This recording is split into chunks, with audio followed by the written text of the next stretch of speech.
जय हिंद दोस्तों, आप सभी का आपके अपने YouTube channel read and learn with mister Abhay में एक बार फिर से स्वागत है। दोस्तों, आज की वीडियो में हम शर्तों पर आधारित प्रश्न के अंतर्गत त्रुटि पर आधारित प्रश्न का अध्ययन करेंगे। तो आइए देखते हैं कि किस तरह से प्रश्न इस टॉपिक पे बनते हैं और ये टॉपिक आपके किसी भी परीक्षा SSC GD KVS TET CTET किसी भी परीक्षा के लिए बहुत ही इम्पॉर्टेंट है। तो आइए इसके कॉन्सेप्ट को समझते हैं और इसको हल करते हैं। क्वेश्चन नंबर 1 आपके सामने दिया हुआ है। एक प्रश्न पत्र में 150 प्रश्न हैं। प्रत्येक सही प्रश्न के लिए 4 अंक प्रदान किया जाता है, जबकि प्रत्येक गलत प्रश्न, यहाँ पे गलत छूट गया है, प्रत्येक गलत प्रश्न के लिए 1 अंक काट लिया जाता है। एक विद्यार्थी ने सभी प्रश्नों के उत्तर दिए और उसका कुल प्राप्तांक 300 प्राप्त हुआ, तो बताइए विद्यार्थी ने कुल कितने प्रश्नों के उत्तर दिए। तो दोस्तों, ये सवाल बहुत ही इंपॉर्टेंट हो जाता है। तो आइए इस सवाल को समझते हैं। कह रहा है कि एक प्रश्न पत्र में 150 प्रश्न हैं। तो प्रश्न पत्र में प्रश्न कितने हैं? प्रश्न कुल हैं 150। कह रहा है कि प्रत्येक सही प्रश्न के लिए 4 अंक दिए जाते हैं और प्रत्येक गलत प्रश्न के लिए 1 अंक काट दिया जाता है।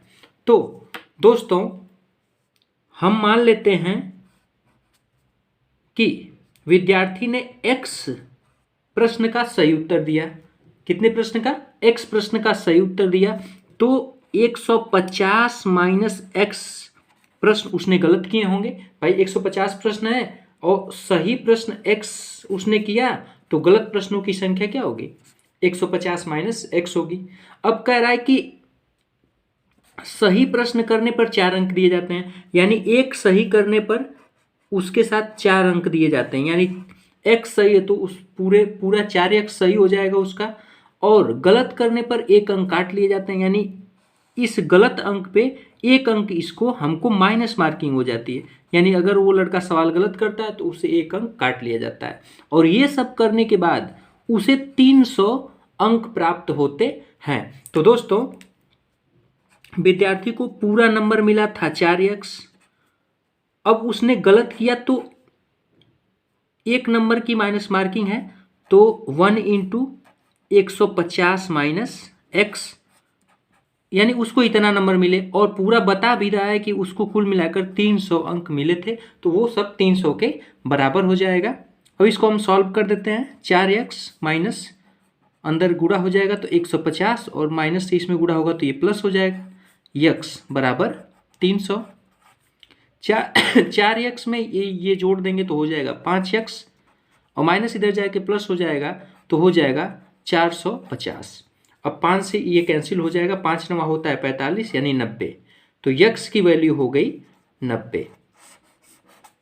तो दोस्तों, आपसे पूछा है कि विद्यार्थी ने कितने प्रश्नों के सही उत्तर दिए। तो सही प्रश्नों की संख्या हो गई x, और x की वैल्यू आ गई 90। तो हमारा आंसर हो जाएगा 90।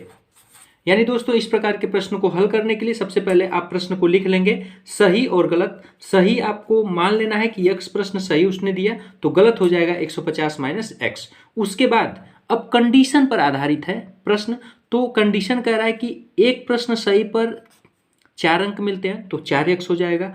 एक प्रश्न अगर बच्चा गलत कर देता है तो उसको एक अंक काट लिया जाता है। तो यानी इतने अंक गलत किया तो 1 अंक उसका काट लिया जाएगा। तो इसमें 1 का हम गुणा कर देंगे और बराबर हो जाएगा 300 के। तो इसी को हम हल कर देंगे तो हमारा आंसर आ जाएगा। आइए दोस्तों, इसी पर आधारित एक अगला सवाल हल करते हैं। दोस्तों, आपकी स्क्रीन पे एक अगला सवाल है कि एक प्रश्न पत्र में 120 प्रश्न हैं। प्रत्येक सही प्रश्न करने के लिए 4 अंक प्रदान किए जाते हैं और प्रत्येक गलत प्रश्न करने के लिए 2 अंक काट लिए जाते हैं। तो एक विद्यार्थी ने कुल 360 अंक प्राप्त किए। तो बताइए विद्यार्थी द्वारा सही किए गए प्रश्नों की संख्या क्या है, गलत किए गए प्रश्नों की संख्या क्या है, और सही और गलत का क्या अनुपात होगा। तो आइए दोस्तों, इसे सॉल्व करते हैं। कह रहा है कि प्रश्न पत्र में कितने कुल प्रश्न हैं? तो 120 प्रश्न हैं। ठीक है, कोई दिक्कत नहीं है, 120 प्रश्न है। कह रहा है कि सही प्रश्न के लिए 4 अंक दिए जाते हैं और गलत के लिए 2 अंक काट लिए जाते हैं। तो हम मान लेते हैं कि विद्यार्थी ने x प्रश्न सही किया तो गलत प्रश्नों की संख्या क्या हो जाएगी, 120 माइनस x हो जाएगी।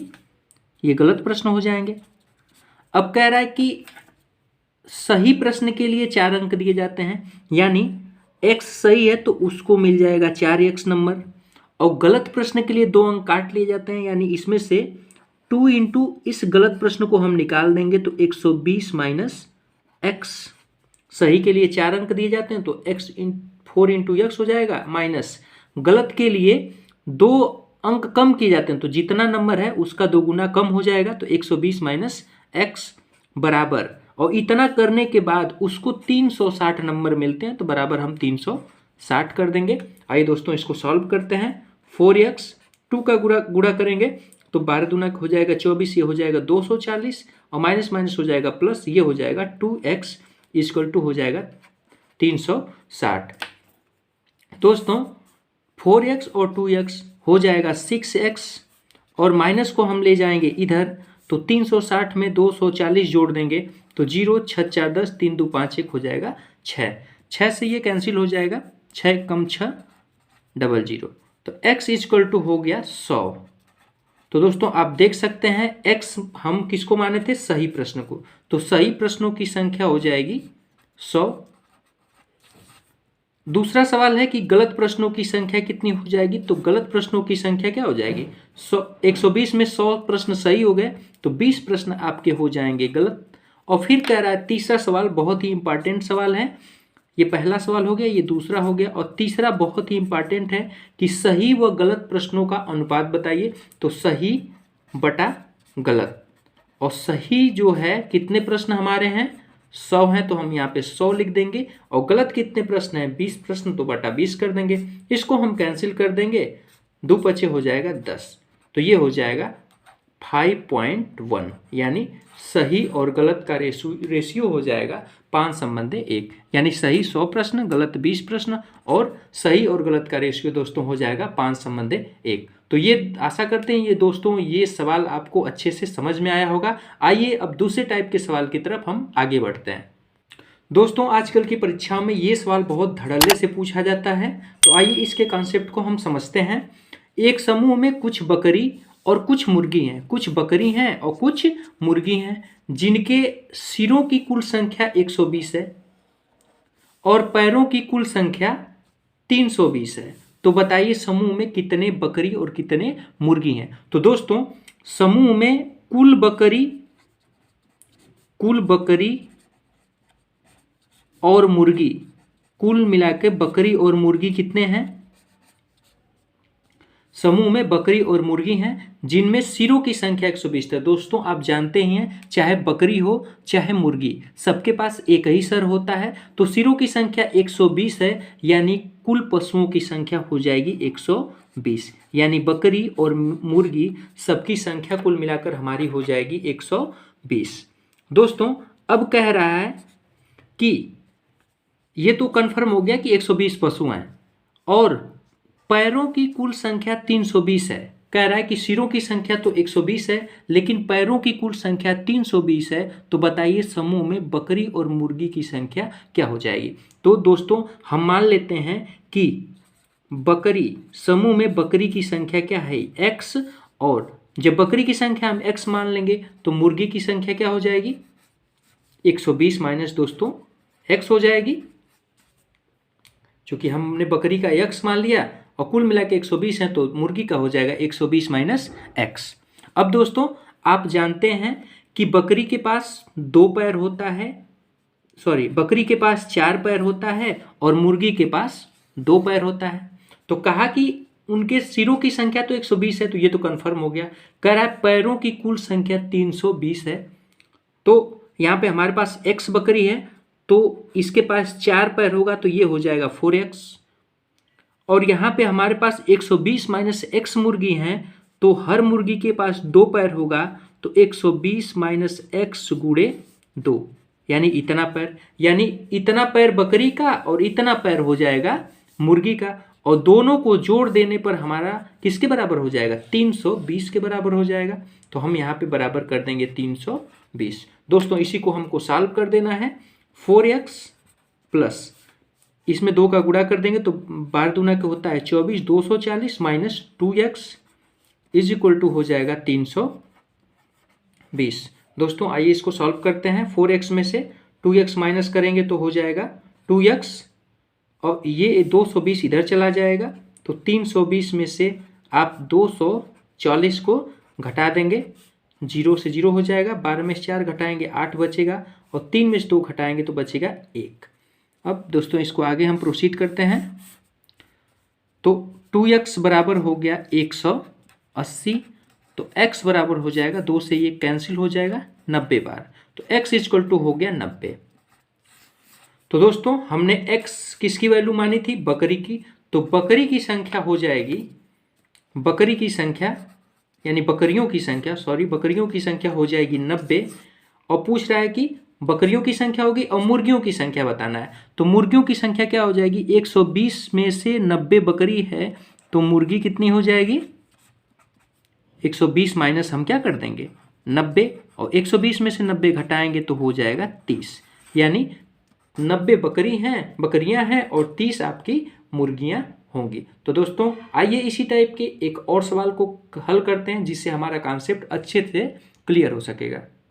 दोस्तों आपके सामने एक अगला सवाल है कि एक समूह में कुछ गाय और कुछ मुर्गे हैं जिनमें सिरों की कुल संख्या 200 है और पैरों की कुल संख्या 500 है। तो बताइए गाय की कुल संख्या कितनी है, मुर्गे की कुल संख्या कितनी है और गाय और मुर्गे का आपको अनुपात बताना है। तो दोस्तों कुल गाय व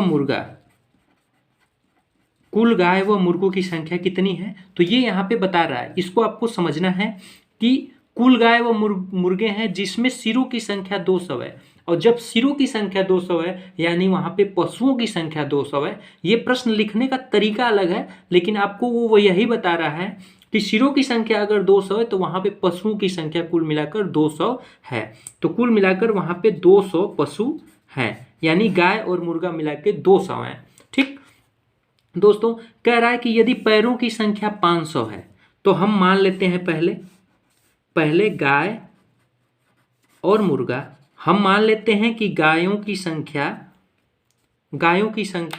x है। हमने अपनी तरफ से मान लिया कि गायों की संख्या x है तो मुर्गों की संख्या क्या हो जाएगी? 200 में से हम x घटा देंगे तो 200 माइनस x हो जाएगी। ये तो कंफर्म होगा आपका। अब कह रहा है कि अगर उनके कुल पैरों की संख्या 500 है तो दोस्तों आप सभी लोग जानते हैं कि गाय के पास कितना पैर होता है? 4 पैर होता है और मुर्गी के पास कितना पैर होता है? 2 पैर होता है। तो अगर x गाय हैं और सबके पास 4 पैर हैं तो कुल मिला के गायों का पैर कितना हो जाएगा? 4x हो जाएगा। और मुर्गे कितने हैं?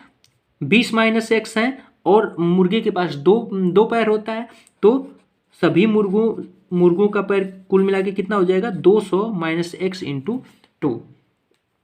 अब कह रहा है कि और उनके पैरों की संख्या 500 है यानी गायों के पैरों की संख्या और मुर्गों के पैरों की संख्या जब हम जोड़ देंगे तो ये 500 के क्या हो जाएगा? बराबर हो जाएगा, यानी 4x plus 200 minus x into 2 equal to हो जाएगा 500 के बराबर। दोस्तों इसी को हम सॉल्व कर देते हैं। 4x अब 200 गुणे 2 400x हो जाए 400 हो जाएगा माइनस 2x इक्वल टू 500। दोस्तों 4x में से 2x घटाएंगे तो हो जाएगा 2x और ये इधर आ जाएगा तो 500 इधर जाएगा तो माइनस हो जाएगा और 500 में से 400 घटाएंगे तो हो जाएगा 100। अब x बराबर हो जाएगा, इसको हम कैंसिल कर देंगे, 2 पचे 10 तो x बराबर हो जाएगा 50। x बराबर 50 का मतलब हो गया कि x की वैल्यू हमने गाय को माना था तो गायों की संख्या हो जाएगी 50, यानी गाय कितनी हो गई हमारी? 50 हो गई। पहले सवाल का उत्तर हो गया 50। दूसरा सवाल है कि मुर्गों की संख्या क्या थी? तो कुल मिलाकर हमारे पास 200 पशु थे उसमें 50 गाय हैं तो मुर्गों की संख्या हो जाएगी 200 में से हम 50 माइनस कर देंगे तो हो जाएगा 150, यानी 150 मुर्गे हमारे हो जाएंगे। तीसरा सवाल जो बेहद ही इम्पॉर्टेंट है वो कह रहा है कि गाय और मुर्गे का अनुपात बताना है, गाय बटा मुर्गा। तो गायों की संख्या दोस्तों कितनी हो गई? 50 हो गई तो हम रख देंगे 50 बटा मुर्गों की संख्या कितनी है 150, तो बटा हम रख देंगे 150। इसको हम कैंसिल कर देंगे, 0 से 0 कैंसिल, 5 से कैंसिल करेंगे तो 5 3 15, यानी हो गया 1/3। और इसको हम लिख सकते हैं 1/3, यानी गायों और मुर्गों का जो अनुपात है वो हो जाएगा 1/3 का अनुपात। तो दोस्तों आशा करते हैं कि ये गाय और मुर्गों वाला जो टॉपिक है वो आपको अच्छे से समझ में आया होगा। आइए दोस्तों हम अंतिम टॉपिक की तरफ बढ़ते हैं। अगर दोस्तों आप हमारे चैनल पर नए हैं तो हमारे चैनल को सब्सक्राइब करिए, और अगर आपको ये वीडियो अच्छी लग रही हो तो हमारे वीडियो को लाइक जरूर करें। आइए दोस्तों अगले टाइप का सवाल हम देखते हैं। एक छात्र को एक संख्या को 5/4 से गुणा करने के लिए कहा गया, किंतु वह 4/5 का गुणा कर देता है, जिसके कारण उसका उत्तर सही उत्तर से 90 अंक कम प्राप्त हो जाता है। तो बताइए जिसमें गुणा करना था वो संख्या कौन सी थी। दोस्तों आप बहुत सारे ट्रिक इस पे पढ़े होंगे, लेकिन ट्रिक जो है आपको भूल जाता है, इसलिए हम केवल इसमें बेसिक कॉन्सेप्ट को लेकर आए हैं जो आपको कभी भी धोखा नहीं देता है। तो आइए इसके बेसिक कॉन्सेप्ट को समझते हैं और बेसिक कॉन्सेप्ट पे ही इस सवाल को हम लगाते हैं। तो एक छात्र को एक संख्या में 5/4 से गुणा करने के लिए कहा गया, किंतु उसने 4/5 से गुणा कर दिया, जिसके कारण उसका उत्तर सही उत्तर से 90 अंक कम प्राप्त हुआ। तो बताइए कि वह संख्या कौन सी थी जिसमें गुणा करने के लिए कहा गया था। तो मान लेते हैं दोस्तों कि वह संख्या x थी, वह संख्या x थी। अब दोस्तों आपको ध्यान देना है कि आपके प्रश्न में कह रहा है कि 5/4 से गुणा करना था, यानी x में उसको 5/4 से गुणा करना था, यानी 5/4 x उसको करना था। ये सही था, ये सही सवाल यही था, लेकिन गलती से उसने 4/5 का उसमें गुणा कर दिया, यानी 4/5x कर दिया, और ये गलत गुणा कर दिया। सही ये था, उसने गलत गुणा कर दिया, और गलत गुणा करने के कारण उसके उत्तर में सही उत्तर से 90 अंक कम प्राप्त हो गया, यानी जो ये वाला आया इससे 90 अंक कम प्राप्त हो गया। यानी दोस्तों इसमें से अगर हम इसको घटा दें तो 90 अंक का अंतर हो जाएगा, यानी ये 90 अंक अधिक था। दोस्तों आइए इसको सॉल्व करते हैं। 5x/4 minus 4x/5। दोस्तों इसका अगर हम एलसीएम लेते हैं तो इसका एलसीएम हो जाएगा 20। अब 20 एलसीएम हो जाएगा तो 4 5 होता है 20, और 5 का इसमें गुणा करेंगे तो 25x माइनस 5 चौको 20, 4 का ऊपर गुणा करेंगे तो 4 चौको 16x इज इक्वल टू हो जाएगा 90। दोस्तों आइए इसको यहाँ पे हम देखते हैं। 25 में से 16 घटाएंगे तो 15 में से 6 जाता है तो 9 बचता है, तो 9x/20 इज इक्वल टू हो जाएगा 90। अब हम 9 से इसको कैंसिल कर सकते हैं, 9 10 में होता है 90। x इज इक्वल टू हो जाएगा 20 का 10 में गुणा होगा तो 20 10 में 100, यानी x का मान आ गया 100। यानी वो संख्या कौन सी थी, वो संख्या थी x का मान आ गया 200, यानी वो संख्या 200 थी जिसमें 5/4 से गुणा करने के लिए कहा गया था और गलती से स्टूडेंट ने 4/5 से गुणा कर दिया था। तो वो संख्या हमारी आ जाएगी 200। दोस्तों आइए इसी टाइप का एक और सवाल करते हैं। दोस्तों आइए आज की वीडियो का हम अंतिम सवाल करते हैं। कह रहा है कि एक छात्र को किसी संख्या में 5/3 का गुणा करने के लिए कहा गया, लेकिन किंतु उसने भूलवश 3/5 का गुणा कर दिया, तो उसका उत्तर सही उत्तर से 96 अंक कम प्राप्त होता है। तो बताइए जिसमें गुणा करने के लिए कहा गया था वो संख्या कौन सी थी। तो दोस्तों हम तुरंत मान लेंगे कि वो संख्या कौन सी थी, वो संख्या x थी। अब कहा जा रहा है कि उस स्टूडेंट को 5/3 से गुणा करना था, यानी x में 5/3 से गुणा करना था, यानी 5/3 x हो जाएगा। अब ये जो उत्तर था ये सही काम किया होता अगर इस तरह गुणा किया होता, यानी सही उत्तर था 5/3 x। अब जब स्टूडेंट ने गुणा किया तो उसने गलती से 5/3 x के जगह 3/5 से गुणा कर दिया, यानी उसका उत्तर आ गया 3/5 x। अब कह रहा है कि इन दोनों के कारण उसका सही उत्तर जो था उस उत्तर से 96 अंक कम प्राप्त हो गया, यानी इसमें से इसको हम जब माइनस करेंगे तो वो 96 अंक प्राप्त हो जाएगा। यानी उसको 5/3 से गुणा करना था, उसने 3/5 से गुणा कर दिया, और जब 3/5 से गुणा कर दिया तो उसका उत्तर 96 अंक कम आ गया, यानी ये वाली संख्या बड़ी थी, तो इसमें से हम इसको घटा देंगे और ये बराबर हो जाएगा 96 के। अब बस दोस्तों आपको इसी को हल कर देना है, तो 5x/3 माइनस 3x/5 बराबर हो गया 96। दोस्तों 3 और 5 का हम एलसीएम ले लेंगे, तो 3 5 का एलसीएम हो जाएगा हमारा 15। 3 से हम 3 5 15 और 5 5 25x माइनस 5 3 15 3 तरीके 9x इज इक्वल टू हो जाएगा 96। आइए दोस्तों इसको हम यहाँ पे हल करते हैं। 25 में से 9 घटाएंगे तो बचेगा 16x/15 इज इक्वल टू 96। तो 16 छक्का होता है 96, 16 से कैंसिल हो जाएगा, x बराबर हो जाएगा 15 गुणे 6, और 15 में 6 का गुणा कर देंगे तो 15 छक्का होता है 90। तो दोस्तों x की वैल्यू हमारी आ गई 90, यानी वो संख्या हमारी कौन सी थी, 90 थी। तो दोस्तों आशा करते हैं कि ये वीडियो आपको बहुत अच्छे से समझ में आई होगी। दोस्तों अगर ये वीडियो आपको अच्छी लगी तो वीडियो को लाइक करिए, अगर आप इस चैनल पे नए हैं तो चैनल को सब्सक्राइब करिए, और अभी तक अपने दोस्तों के साथ शेयर नहीं किया तो शेयर करना बिल्कुल भी ना भूलें, ताकि उनको जल्द से जल्द इस वीडियो की नोटिफिकेशन प्राप्त हो सके और वो इस वीडियो का लाभ उठा सकें। जय हिंद दोस्तों, वंदे मातरम, जय हिंद।